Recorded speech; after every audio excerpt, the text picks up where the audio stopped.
Hello, and welcome to the 142nd episode of Movie and TV Talk. On this episode, I'm going to be discussing and giving my thoughts on Ironheart. Let's get into it. Starting first with a brief summary, where I'm just going to give the overall summary. I am not going to go episode by episode, as that would just take way too. So the series starts with Riri getting expelled from MIT, but rather than just leaving, she takes what she can, including her suit, and flies off. She doesn't get far because the MIT AI stops working, then it's mid-flight, and she crashes. Of course, Riri needs to keep building the suit and needs money to do so she ends up joining a crew of criminals led by a guy by the name of Hood.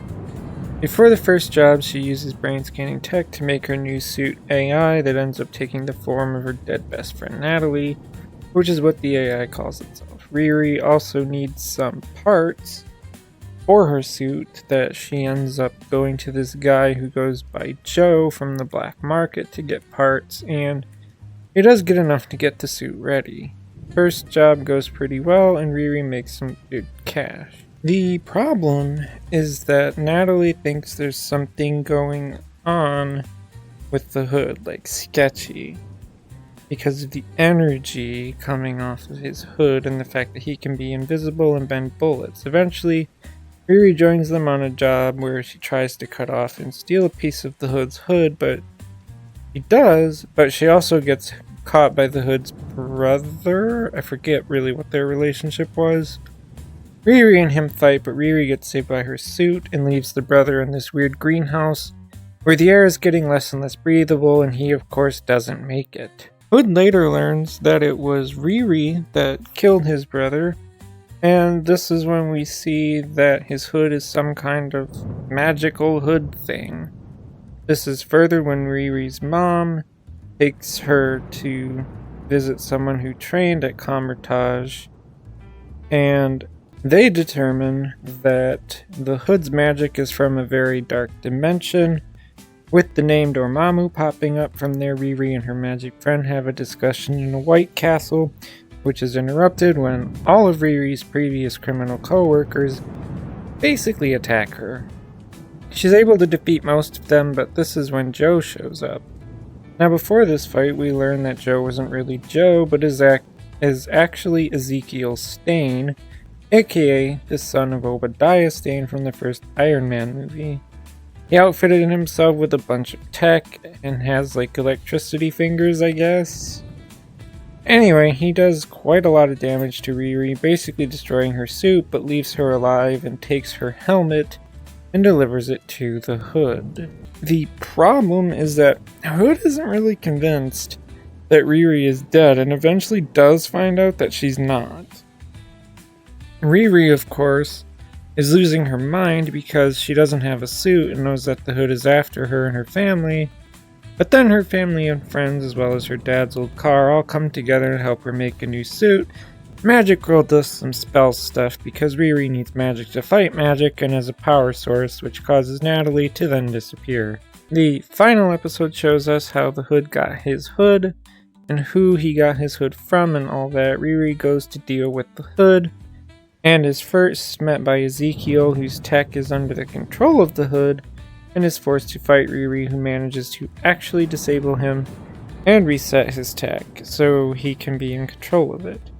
Then Riri and the Hood fight, and Riri is able to take his hood from him. The real final involves Riri having a chat with the being who gave the Hood his hood, which we will learn is this being named Mephisto. He basically strikes some kind of deal with Riri, which we don't really get to see the details of said deal other than Riri gets what Riri gets from it, and that is Natalie is alive once again. That's pretty much the series in a nutshell. So what did I think of Ironheart? Well, let me start off by saying that I never watched Black Panther 2, so I don't know how she was in that. and where she starts and ends in this show compared to that. But I do have the knowledge of her 2015 first comic book run that was technically a part of the Invincible Iron Man series.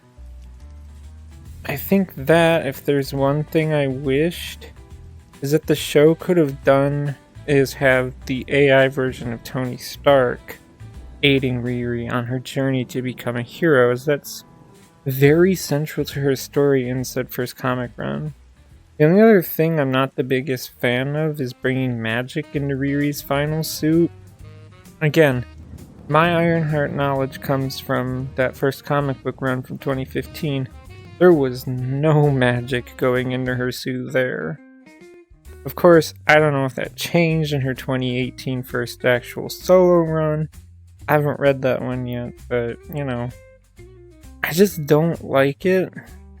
And it's not like I don't get it, because the Hood uses magic, so fight magic with magic, but a tech villain like Ezekiel Stain would have made for a better main villain, in my opinion, than the Hood. But outside of that, one thing I appreciated is that while Riri is said to be a genius, she's constantly getting defeated and pushed down, and having to constantly adapt to overcome things. Yeah, Riri can be good in a fight, but also isn't that good, and is still figuring out how to do all of this.